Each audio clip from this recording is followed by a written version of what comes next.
dia kaya raya, dia ketahuan pura-pura pincang, akhirnya Lah itu oknum. Umumnya fitrahnya orang itu, kalau dia sudah punya pekerjaan, dia sudah punya income, itu rasa harga dirinya naik. Dia menunjukkan kalau dia sekarang sudah berhasil. Kalau dia begitu kan berarti dia hinakan dirinya. kalau kita lihat fenomenal di sosial media, TikTok, Instagram gitu ya. Mungkin bukan platform yang mau kita bahas, tapi adalah teman-teman atau pelakunya yang di dalam. Ini para scroll TikTok nggak di sini nih? Scroll pasti ada aja yang macam-macam kan? Ya dengan segala hormat nih, mungkin kita juga nggak tahu niatnya, tapi umumnya adalah mengemis, pengemis online. Sempat dengar fenomenal itu? Biar dikasih gift. Nah, ya kan? Diem. Kalau gift-nya sekian, dia akan ngelakuin hal aneh. Betul ya? Nah, itu fenomenal yang sering terjadi. Apalagi fenomenal di Ramadan juga ujung-ujungnya ke situ. Macam-macam dengan dalih adalah nemenin ngabuburit, buat buka puasa, dan seterusnya. Menarik, kita bahas. Bismillah. Assalamualaikum warahmatullahi wabarakatuh. Waalaikumsalam warahmatullahi. Alhamdulillah wassalatu wassalamu ala rasulillah ma'ba'at. Sesuai dengan topi yang saya pakai Indonesia. Jadi kita harus gimana caranya numbuhin ekonomi Indonesia kita tercinta, tapi dengan cara jalurnya yang benar insya Allah. Bersama guru kita Ustadz Khalid Basalama, Hafidhahullah Ta'ala. Di tema kita kali ini takjil, gabungan antara kasih solusi dan Gazo Academy. Banyak sekali fenomenal konten kreator bermunculan. Ya kan? Padahal kalau ekonomi kreatif tumbuh, Indonesia jadi kecipratan. Tapi nyatanya banyak juga yang akhirnya nggak tahu mau ngapain, mau nggak mau, dengan dalih dia menghibur, tapi ternyata mengharapkan gift. Apakah boleh Ustadz? Bagaimana hukumnya? Apakah haram, halal, dan seterusnya? Silakan Ustadz, barakallahu fikum. Baik, alhamdulillah wassalatu wassalamu ala rasulillah. Kita bahas dulu pondasi, Dir. Ya Ustadz. Islam memerintahkan seluruh penganutnya untuk bekerja, Ya. mencari income, memuliakan diri, memenuhi kebutuhan, memakai fasilitas terbaik, rumah, mobil, ya, pakaian terbaik, semua boleh. Karena masuk dalam istilah halal dan thayyibah. Ya. Dibolehkan dan juga berkualitas gitu ya. Tapi memang dengan 5 huruf yang halal dan menjauhi 5 huruf yang lain haram. Gitu kan? Ya. Nah itu poinnya dulu. Jadi sebenarnya kita dimotivasi. Boleh kita mencari pendapatan dan tidak ada batasnya. Boleh kita memiliki apapun yang terbaik dari pakaian, kendaraan, rumah. Yang penting dia halal gitu kan. Nah tetapi tentu juga ada namanya muru'ah. Muru'ah itu sesuatu yang berhubungan dengan harga diri seseorang muslim. Oke. Jadi bukan berarti misalnya saya mau cari income, pendapatan, contoh saya mau jualan handphone, lalu saya harus tampilkan yang haram. Contoh kita panggil perempuan yang tanpa busana atau terbuka, haram dalam Islam. Demi untuk melakukan handphonenya misalnya, atau mobilnya. Ini dalam Islam tidak dibolehkan, sama sekali tidak dibolehkan. Karena dia mencampur baurkan antara yang haram sama dia mau cari pendapatan yang halal. Gitu kan? Oke. Ulama membagi menjadi 4 bagian orang yang mencari pendapatan. Yang pertama itu yang paling baik. Orang yang sumbernya halal dikeluarkan pada yang halal. Ya. Ini orang yang paling mulia. Jadi dia bekerja, banting tulang, segala macam halal. Dia keluarkan juga kebutuhan keluarganya, bangunan masjid, sosial lah ya. Mungkin dia bantu keluarganya dan seterusnya. Maksudnya kerabatnya secara silaturahim. Nah, seperti itu bantu orang miskin. Ini semua adalah kelompok yang paling baik. Yang kedua adalah setengahnya berpahala, setengahnya dosa. Nah, orang yang punya sumber halal, tapi dia keluarkan dari ke yang haram. Tadi contohnya dia income-nya halal nih dari kerja segala, tapi dipakai judi, dipakai zina, dipakai mabuk. Nah itu jadi haram. Setengahnya dapat pahala karena dia cari yang halal, tapi waktu dia keluarkan itu jadi haram. Oh. Atau dia dukung pendapatan ini dengan hal-hal yang haram. Contohnya misalnya tadi, dia sebenarnya sumber pendapatannya, produknya semua itu halal, dari uang halal, jual handphone, jual segala macam, tapi dia campur baurkan nanti antara iklannya misalnya yang haram dengan pelakunya barangnya. Nah ini jadi masalah nih. Jadi bercampur antara halal sama haram. Jadi dia sudah sulit membedakan mana nanti dari margin itu murni dari orang suka produknya dengan orang cuma suka misalnya biduannya atau yang semisalnya. Kemudian yang ketiga adalah dua-duanya haram. Pendapatannya haram, tapi dia keluarkan kepada yang halal. Contoh hasil manipulasi data, riba, pencurian, tapi dipakai umroh sama haji. Sumbernya halal, tapi sumbernya haram dikeluarkan ke halal. Dua-duanya haram, jadi dosa. Karena Allah itu tidak terima kecuali yang suci. Yang keempat yang paling buruk adalah orang yang sumbernya haram, keluarkan pada yang haram. Contoh dia hasil zina, mencuri, pelacuran ya, mencuri, merampok, tapi dipakai juga untuk judi, zina lagi. Nah itu lebih paling buruk. Nah gitu. Jadi kita bisa tarik sebenarnya pembagian ini kepada orang-orang yang tadi antum tanyakan gitu. Sekarang kita mau cari income, boleh dalam Islam. Tapi kita lihat lagi, sistem yang kita pakai, produk yang kita jual gitu, semuanya harus juga halal. Karena kalau berkumpul 3 hal, modal halal, sistem halal, produk halal, insya Allah jadi halal. Tapi permasalahannya tadi kalau misalnya ada orang yang pakai media, kemudian dia melakukan hal-hal yang mencoreng nama baiknya, atau misalnya dia menampilkan istrinya tanpa hijab, atau anaknya. Ini jadi masuk ke syubhat, masuk kepada bisa membawa kepada yang haram. Jadi untuk apa kenapa kita nggak jual produk misalnya? Contoh kita datang kepada tetangga kita yang jual baju, kita bisa online sekarang. Ya. Masuk ke marketplace, kemudian kita buat akun sendiri, kita jualan. Barang itu bisa orang titip jual, konsinyasi misalnya, atau apa kan bisa saja. Untuk apa dia menjual dirinya misalnya joget-joget, dan orang bisa saja hina. Ya, akhirnya dia dapat uang dari situ. Nah ini dikhawatirkan malah masuk ke masalah muru'ahnya, mencoreng kemuliaan diri dia. Sementara dalam Islam kita tidak boleh menghinakan diri kita. Salah satu dari 5 hal yang harus selalu dijaga, di antaranya harta dan juga harga diri atau nama baik. Itu nggak boleh kita rusak. Oh, meskipun ada tujuan maslahat mudarat, ntar kalau nggak anaknya nggak bisa makan, istrinya nggak bisa. Nah, yang paling terakhir adalah dia mengemis, tapi mengemisnya ini ada syarat dari Nabi SAW. Di saat orang itu tidak bisa makan pada hari itu. Boleh nggak, Mis? Ya, kalau tidak bisa makan lagi. Dia kalau hari itu tidak ada makanan, dia bisa mati kelaparan. Oh. Tapi kalau dia masih punya 1 kali makan 1 hari, nggak boleh ngemis. Dan masuk dalam ancaman Nabi SAW, tidak ada orang yang membuka pintu mengemis kecuali Allah akan bukakan baginya pintu kemiskinan. Nanti sampai tua begitu terus tuh, nggak bakal berubah karena dia sudah menjadikan sebagai sumber income-nya. Kenapa mengemis itu diharamkan? Gara-gara mungkin tidak bergantung pada Allah gitu kali, Ustaz ya? Dia mengharapnya sama manusia gitu. Sebenarnya kita bisa saja berharap sama manusia tapi tidak boleh berlebihan. Misalnya kita berharap misalnya istri atau suami kita mencintai kita kan normal itu. Oh, oke. Atau kita berharap kita dilayani sama istri itu adalah normal-normal saja. Iya. Atau anak kita bakti sama kita normal-normal saja gitu. Oke. Tetapi yang dimaksud ini bukan lebih kepada poin itu, tapi lebih kepada ya Allah larang. Kalau Allah larang itu kita tahu hikmahnya atau tidak ya tetap aja kita tinggalkan. Khamar itu Allah haramkan. Kita tahu efek negatif atau tidak tetap kita tinggalkan karena Allah haramkan. Itulah pondasi dasar keimanan seseorang. Nanti kalau dapat hikmahnya, oh kalau mabuk itu nanti bisa membunuh, bisa mencuri, bisa memperkosa, itu efeknya. Tapi yang penting Allah haramkan itu. Oh, Masya Allah, barakallahu fikum. Di studio kita ada yang mau bertanya, soalnya di sini kita kasih kesempatan, kalau waktunya panjang di studio bisa nanya, lewat Zoom juga bisa ya. Karena tayangan ini dinikmati sama teman-teman seluruh Indonesia lewat Zoom yang mungkin berhalangan hadir ke studio kita di Ajwat Resto ini. Ya, silakan. Waalaikumsalam warahmatullahi wabarakatuh.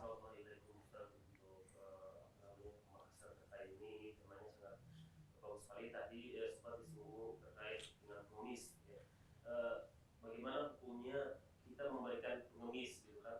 Karena kan terkait pengemis ini kita lihat raut wajahnya ada yang sudah sepuh banget, ada yang anak-anak gitu kan. Kita jadi simpati, empati gitu Ustaz. Itu gimana untuk yang memberikan uang atau makanan kepada pengemis? Oh iya lagi. Wa ahsana ilaik. Dalam Islam sebenarnya intinya orang minta, tugas kita eksekusi. Tidak lagi negosiasi. Oke. Jadi kalau misalnya ada orang minta tolong bantu saya, tolong begini, ya sudah kita kasih. Sudah kita eksekusi aja. Allah perintahkan kita. Allah sedang mendatangkan orang tersebut sebagai ujian buat kita, mau nggak kita jalankan secara praktek sedekah. Selama ini kamu tahu sedekah itu secara teori, sekarang ini prakteknya. Perlu kita pahami poin penting ya. Allah Subhanahu wa taala akan menguji kita dalam kehidupan sehari-hari terhadap teori yang sudah kita tahu. Contoh selama ini kita selalu belajar, oh sabar itu keutamanya begini dan begitu misalnya. Nanti jangan heran, dalam kehidupan kita akan ada banyak ujian-ujian untuk menguji. Ini yang kamu dulu tak hafal secara teori, ini sekarang nih. Prakteknya, lurus gak? Jujur, kita selalu tahu jujur itu baik, pahala segala macam, Allah cintai. Sekarang Allah jadikan praktek. Ada ujian datang, depan mata kita ada benda yang bisa kita ambil, jujur gak? Dan segala macam. Nah seperti itulah. Jadi memang akan ada ujian-ujian. Nah, orang yang datang minta sama kita sebenarnya, kita nggak usah lihat lagi siapa yang minta. Tetapi peluang dari Allah Subhanahu wa taala untuk mendapatkan pahala sedekah dan Allah uji iman kita melalui orang tersebut. Makanya kita eksekusi. Kenapa disebutkan dalam hadis Bukhari Muslim? Salah satu ciri Nabi SAW itu, beliau tidak pernah menolak siapapun yang minta. Itu level tertinggi dalam bab sedekah. Jadi kalau orang masih dimintain baru dia kasih, itu masih level bawah. Atau orang kasih kapan dia mood. Iya. Atau kapan ada maslahat-maslahat yang lain lah. Dia berharap ada urusan dunia, itu semua masih nilainya rendah sekali. Tapi kalau orang sudah tidak memandang lagi siapa yang terima, tapi dia melihat peluang dia bersedekah adalah itu yang paling dia kejar, disitulah puncak daripada sedekah itu. Maka dengan ini kita tidak akan tolak siapapun yang meminta. Mau orang yang sama atau orang yang berbeda. Mau anak muda atau anak-anak kecil ataupun orang dewasa, sama. Bagi kita adalah ini peluang untuk memberi. Kita sedang mengejar pahala sedekahnya. Makanya Fudail bin Iyad rahimahullah, seorang ulama tabi'in, beliau itu kalau datang orang-orang miskin yang minta sama beliau, lalu beliau kasih, setelah kasih di depan murid-muridnya beliau senyum lebar, lalu beliau mengatakan begini, lihat orang-orang itu, mereka pergi membawa amal-amal kami, ketimbangan amal kami tanpa upah. Jadi persepsinya adalah orang-orang ini memang menerima, misalnya kita kasih baju, kita kasih makanan, dia terima memang dalam bentuk fisik, tapi kan habis dipakai sama dia. Cuma nilainya melalui dialah dibawa ketimbangan amal hari kiamat. Jadi sudut pandangnya yang berbeda. Sebagian salaf bahkan kalau kedatangan orang-orang miskin yang minta, lalu mereka mengatakan selamat datang bagi orang-orang yang membawa amal kami ketimbangan amal kami. Jadi mereka sangat gembira. Asy-Syu'bi rahimahullah berkata, siapa yang tidak melihat bahwasanya dia lebih butuh terhadap sedekah daripada penerimanya, maka sama saja dia sedang menghantamkan sedekah tersebut ke wajahnya sendiri. Jadi sebenarnya selama ini kenapa masih ada orang yang minta kita tolak, kita nggak eksekusi, kita masih negosiasi sama syaitan, kasih nggak ya dan segala macam. Itu karena kita belum paham ini. Kita selalu menganggap dia yang butuh. Sekarang balik, kita yang butuh dengan sedekah itu. Karena kebutuhan kita ini untuk membawa amal tersebut ke timbangan amal. Ya melalui orang-orang inilah. Gitu. Tapi kalau malah dia jadi enjoy, enaknya minta-minta ya, akhirnya bukan menjadi tahun atau tolong menolong dia jadi makin jadi pengemis. Itu salah satu bisikan syaitan, Der. Oke. Sekarang ada kalau orang sudah membaik ekonominya. Kayak contoh kita ambil diri kita sekarang, kita sudah punya income yang baik sekarang. Masa kita mau mengemis? Walaupun dulu kita mengemis. Oke. Bisa dikatakan tuh jarang sekali. Persentase kecil orang yang sudah rusak banget jiwanya. Tapi kalau orang dulunya misalnya kita dulu waktu masih kecil atau kita masih remaja, kadang-kadang kita minta dari sepupu, dari kakak, dari ini karena kita belum punya. Yeah. Sekarang kalau kita sudah punya, mungkin kita akan balas memberi, kita tidak akan mau lagi mengemis gitu ya. Itu sudah fitrah. Tapi ada fenomenal itu loh yang dia kaya raya, dia ketahuan pura-pura pincang, akhirnya. Lah itu oknum, itu kasuistik. Oh, jadi dia menikmati memang enak juga ya, pemalas memang basicnya misalnya. Ya, tapi itu kasuistik. Itu jarang banget terjadi. Ada tapi jarang. Oh, okay. Jarang. Umumnya fitrahnya lah orang itu, kalau dia sudah punya pekerjaan, dia sudah punya income, itu rasa harga dirinya naik. Dia jadi mau menunjukkan pada orang, itu normal manusiawi, dia menunjukkan kalau dia sekarang sudah berhasil. Kalau dia begitu kan berarti dia hinakan dirinya. Oh iya. Ya, itu mungkin ada tapi kasuistik, jarang sekali terjadi. Jadi sebenarnya boleh-boleh aja kalau membantu, memang dari niat kita juga ingin bantu. Ya, jadi selalu saran saya sih, ya kita anggap siapapun yang datang, orang yang sama atau orang yang lain, anak-anak atau orang dewasa, ini adalah peluang saya bersedekah. Maka antara saya sama Allah, saya berikan saja dia. Target kita sedekah, bukan penerimanya. Oh, meskipun nanti dipakai sama buat mabuk misalnya. Oh, ini gini, kalau jelas depan mata dia akan pakai mabuk, dia akan pakai judi, saya dia bilang, tolong kasih saya uang, saya mau beli sebotol minuman keras. Jangan dikasih, karena itu haram. Tapi kalau kita nggak tahu nih, dia datang dia mengemis, nggak perlu kita terlalu jauh buat apa gitu? Ya nggak perlu kita jauh sekali memikir nanti kalau dia beli khamar bagaimana, nanti kalau di sini itu kan tidak ada depan mata. Itu bisikan syaitan supaya kita tidak sedekah. Jadi urusan dia nanggung dosanya. Oh tentu saja kalau dia salah gunakan. Buat ngelem coy, tau kan? Ya kan begitu tuh. Oknum-oknum di lampu merah tuh kan nggak semuanya yang ngemis begitu ya, tapi kan kadang begitu tuh. Wow. Nggak, soalnya ada hadis begitu kan, kata Nabi SAW akan ada seseorang yang mengatakan saya akan sedekah malam ini. Lalu dia sedekah kepada seorang pencuri.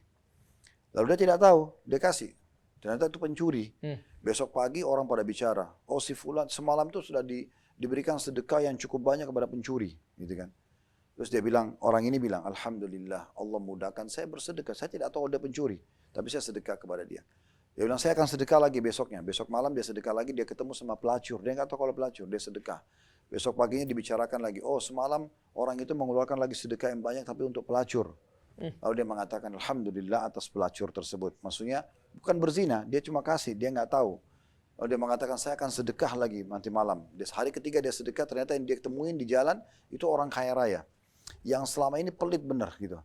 Dikasih sama dia, lalu tersebarlah berita besok paginya, oh semalam orang yang itu sedekah lagi kepada orang yang kaya tapi pelit banget. Untuk apa dibantu gini-gini? Okay. Rumor di masyarakat. Maka Nabi SAW menjelaskan.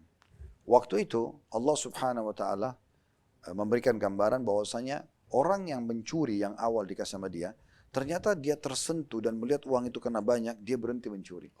Pezinanya berhenti berzina. Dan orang yang kaya tersentuh hatinya jadi mau sedekah karena ini saja orang lebih miskin, lebih biasa dari dia tapi bisa sedekah, kenapa dia tidak? Nanti kalau kita sedekah kita nggak tahu bagaimana Allah kasih keberkahan. Makanya tidak usah terlalu jauh kita pikirkan orang ini pakai mabuk atau tidak. Kecuali jelas-jelas dia pakai mabuk, baru kita berhenti. Baru kita nggak boleh gitu ya, karena tolong menolong dalam proses pemabukan itu. Masya Allah. Barakallahu fikum Ustaz. Lewat Zoom ada yang ingin bertanya ya? Ada ya? Ada ya? Oke, Ilham. Di Zoom. Nah, sedekah ke pengamen boleh atau haram? Karena dia kan pemusik. Bukannya musik nggak baik? Masih diplomatis. Boleh dong. Boleh. Karena pengamen itu bukan pemusik. Beda. Memang dia nyanyi. Iya. Kan banyaknya pengamen itu ada yang pakai alat musik, ada yang tidak kan? Ada yang pakai tangan doang, Iya, ada yang betul. cuma mulut. Iya. Dan saya pribadi melihat mungkin mereka kerja seperti ini karena mau makan ya.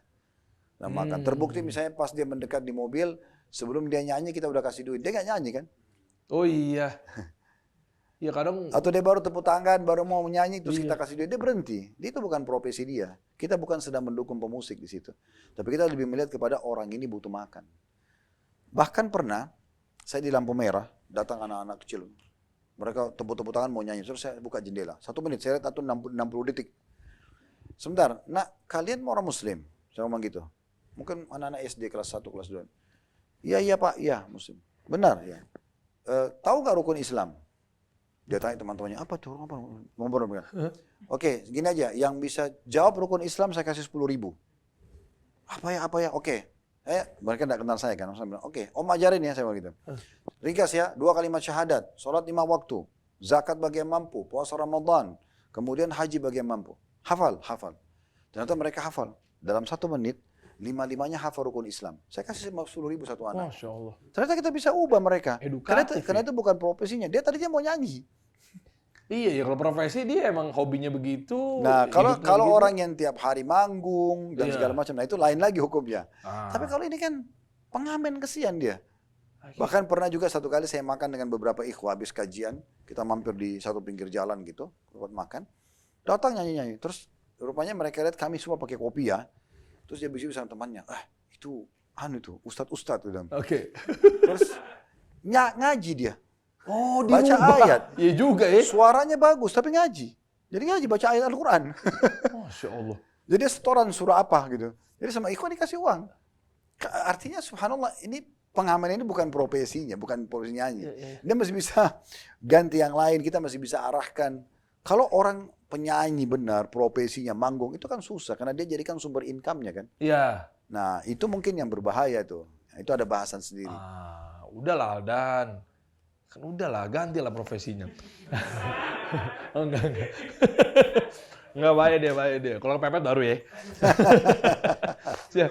Jadi memang teman-teman mengenai sedekah, mengenai infak dan lain sebagainya ini justru kita juga belajar sama Ustadz Khalid ya, terkait semakin banyak keluar, semakin banyak kita dapat pendapatan ya Ustadz. Betul. Itu poin. Islam itu kan menyatakan pangkal kaya, sedekah itu pangkal kaya, keluarin. Kapitalis mengatakan menabung pangkal kaya. Nggak bisa ketemu ini. Hemat pangkal kaya Ustadz. Iya. Nggak ketemu ya. Nggak bisa. Tahan ya juga ya. Kita bukan nggak boleh nabung, bukan. Tapi nabung yang kita masukkan ini numpuk-numpukin harta. Nanti Allah akan tanya. Iya. Tapi kalau dia misalnya mau beli mobil nih, dia lagi nabung sekarang, targetnya 1 tahun lagi sudah bisa beli mobil. Itu lain, itu tidak masuk dalam bahasa itu tuh boleh-boleh saja. Tapi kalau orang numpuk-numpukin harta, nanti Allah akan tanya. Ya kan? Untuk apa ditumpukin? Lebih bagus jadikan masjid. Ada orang saking cintanya sama harta numpukin sampai istrinya pun susah makannya. Ya. anak-anaknya sekolah apa adanya, padahal sebenarnya dia bisa biayain kan gitu, karena selalu cinta sama harta. Nah ini yang dimaksud dengan menabung yang sebaiknya jangan. Nah, satu lagi Ustaz, ada stigmanya begini.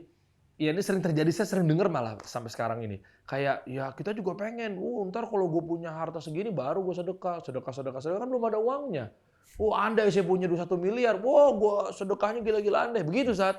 Coba dulu yang sedikit. Iya. 1.000 aja masih belum banyak, baru mau bicara 1 miliar. Gimana? Di dompet, gocap, 10.000, 5.000, 2.000. Gue tes. Lu sedekahin mana? 2.000. Hah? Mau ngomong berani 50.000, coba ngomong. SMP lu mana? 50.000. Masa sih? 50.000? Depan Ustadz kali. Ya boleh deh sekalian deh. Gimana? Ada mikrofon. Sebentar Mas, sebentar. Ini nggak kedengeran ntar di broadcastnya. Silakan Mas. Waalaikumsalam. Saya Ilham dari Tangerang ya. Terkait ini tadi pertanyaan yang nyambung ini tadi di dompet ada berapa? Ya. Saya tuh sering ini Ustaz. Jadi kayak ngerasa ketika saya lagi makan di pinggir jalan. Nah kebetulan uang saya tuh hanya ada 100.000 nih. Merah bulat. Oke. Hanya satu itu aja. Nah terus kadang di warungnya itu kan karena warung pinggir jalan dia nggak ada fasilitas untuk QRIS atau transfer itu nggak ada. Jadi kayak ya hanya warung pinggir jalan aja, dan uang saya hanya itu. Nah ketika ada pengamen lewat gitu, ketika saya belum makan gitu, nah saya kadang ngerasa kayak ada gejolaknya gitu, kayak ini mau kasih uangnya mau bayar dulu apa gimana gitu kan, jadi bingung kan saya. Nah itu gimana Ustaz, maksudnya kalau kayak gitu apakah lebih baik kita cek dulu atau mau di ini Gampang banget. Tinggal bilang sama penjual makanannya, ini 100.000, sudah tahu kita belanja berapa nih? 70.000. Ini saya bayar 70.000 nih, 30.000-nya saya bisa dikasih nggak? Saya mau kasih pengamen ini. Nggak ada alasan bro. Atau minta kembalian ya pengemis? Astagfirullah, hitung-hitungan Tapi sekali ya, saya berapa kali alamin begitu. Akhirnya karena pas saya mau pecahin uang gitu kan, pernah terjadi gitu. Akhirnya yang jual makanan pun bilang, Bapak mau pakai dulu uang ini. Gitu. Dia, oke, ini Pak saya bayar ya. Nanti uang ini sudah dianggap uang saya. Udah tinggal kita kasih. Karena kan tadi kasusnya cuma punya 100.000 kan. Nanti kalau dikasih semuanya tidak makan, maka kita bagi. Betul. Nah satu lagi Anda tadi bilangnya nggak ada kris kan? Pas, memang berarti kan transaksi di situ cash. Ya justru kan kalau nggak ada kris berarti transaksinya cash. Orang-orang sebelumnya bayarnya pakai cash, pasti nggak ada alasan lagi untuk ada kembalian pasti. Lah iya dong. Udahlah, nggak bisa gocek-gocek saya lah. Iya. Yaudah, mana cepetnya? Jadi gue yang ngemis. Jadi buat teman-teman, jadi tunggu apa lagi? Karena memang masalah sedekah apa segala macamnya betul, saya sepakat. Ya tadi saya sebenarnya mau cerita banyak tapi kurang gimana lah kalau memang takutnya ujub, nggak jaga niat apa segala macam. Tapi memang sejujurnya dikit aja ya. Kalau saya semakin banyak keluar itu semakin banyak datangnya masuk teman-teman semua. Nah artinya sekarang ada peluang emas. Jadi kalau ada kesempatan sikat langsung sedekah, simpan hartanya di langit. Sekarang ada sedekah kreatif, jadi nggak ada urusan lagi. Dari mulai mungkin sistem yang kreatif, pakai kris tadi, betul nggak? Kotak amal, tadi saya Jumatan. Kotak amalnya ada ininya, barcode krisnya. Betul. Ya kan lewat begitu apa segala macamnya. Nah artinya sedekah kreatif ini udah gampang banget teman-teman. Sebagai wadah untuk menyalurkan kebaikan dengan mudah dan amanah. Ingat sedekah kreatif. Sedekah kreatif ini adalah Yayasan Binaan Ustadz Khalid Basalamah. Jadi kalian bisa bantu untuk korban bencana. Sekarang kan lagi istilahnya rebuild ya. Ya dibangun kembali lah di Aceh. Ini kan teman-teman pengusaha semua nih yang nonton nih. Nah, pas banget, bantulah teman-teman pengusaha yang ada di sana. Aceh, Sumatera, dan seterusnya gitu kan. Bantu korban bencana, alam, dan lain sebagainya. Dan donasi ini jadi lebih mudah dengan adanya sedekah kreatif. Gimana caranya? Klik aja link yang ada di bawah. Kita cantumin yang ada di deskripsi ya. sedekahkreatif.org. Dengan secara cepat dan penuh manfaat. Mungkin bisa ditambahkan mengenai sedekah kreatif ini sendiri, Ustaz. Ya, sedekah kreatif memiliki banyak kegiatan sebenarnya, yayasan sosial. Kita ada pembangunan masjid, terima dari wakaf tanah. Kemudian kalau ada yang menyumbang untuk pembangunannya di tanah wakaf itu sendiri, mungkin yang mewakafkan tanah beda, yang menyumbang bangunannya beda. Iya. Berhubungan dengan masjid ini kita ada renovasi masjid yang sudah rusak. Kita siapkan fasilitasnya seperti AC, karpet, dispenser, perbaikan tempat wudhu. Pokoknya semua berhubungan dengan masjid, termasuk perpustakaan masjid. Buku-bukunya, Quran, segala macam kita adakan. Kita juga ada kegiatan untuk dai. Nah, untuk dai itu semua berhubungan dengan dai tersebut. Apakah dimulai dari sponsor dai sendiri karena dia mungkin punya income sedikit tapi anaknya 2-3 orang supaya dia tidak pecah konsentrasi, kita sponsori setiap bulan sekian juta. Misalnya jadi kayak ada sponsor dai tinggal dia melaporkan kegiatan dakwah dia per hari. Misalnya dia taklim di masjid ini, ada sekian orang yang datang, dia berikan laporan ke yayasan.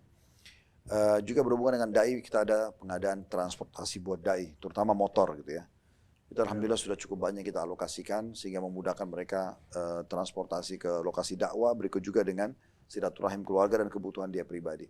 Kita juga ada sponsor anak-anak dai itu sendiri, kita masukkan ke pesantren secara free. Kemudian kita juga ada perpustakaan dai, kita siapkan buku-buku apa ya, kitab-kitab apa yang dia butuhkan. Itu semua berhubungan dengan dai. Kita juga ada umroh gratis buat dai-dai yang belum pernah umroh. Yang belum pernah umroh tapi syaratnya. Tapi mereka dai. Supaya mereka kalau nanti bahas bab fikih, kitab umroh dan haji kan, sudah pernah Iya, ke gambar tuh. Kita juga ada sponsor yatim, sponsor janda yang tidak mampu, beasiswa bagi anak-anak muslim yang berprestasi. Kita ada pengadaan sumur, air bersih.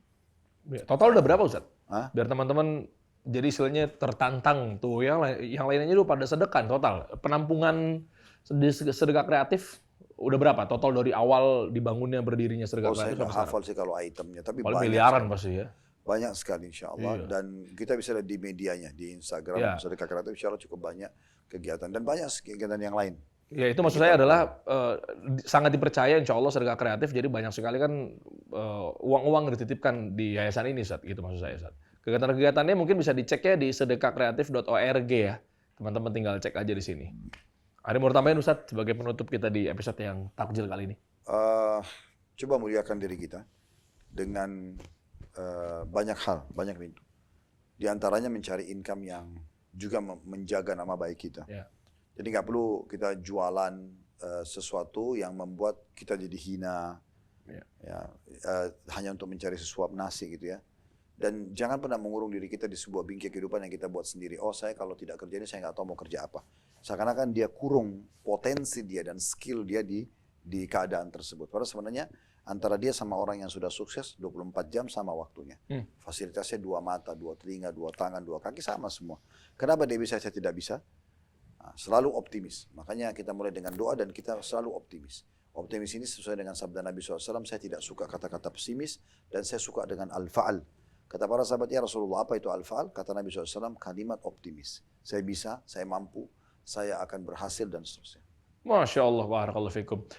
Banyak tayangan-tayangan takjil yang lainnya teman-teman yang tentunya bermanfaat. Ada yang kami berdua saja, ada juga yang mengundang narasumber dan lain sebagainya. Macam-macam loh, Dude Harlino pernah kesini, Babe Haikal, Baim Wong. Wah seru lah pokoknya. Teman-teman kalau mau dapetin insight-insight yang dari narasumber juga bertanya juga tajam-tajam sekali ya. Detailnya cek aja playlistnya di Kasih Solusi. Ini kolaborasi antara Kasih Solusi dan juga Gazo Academy. Kita ketemu lagi di episode yang berikutnya teman-teman semua ya. Subhanakallahumma bihamdik. Asyhadu an la ilaha illa anta astaghfiruka wa atubu ilaik. Assalamualaikum warahmatullahi wabarakatuh.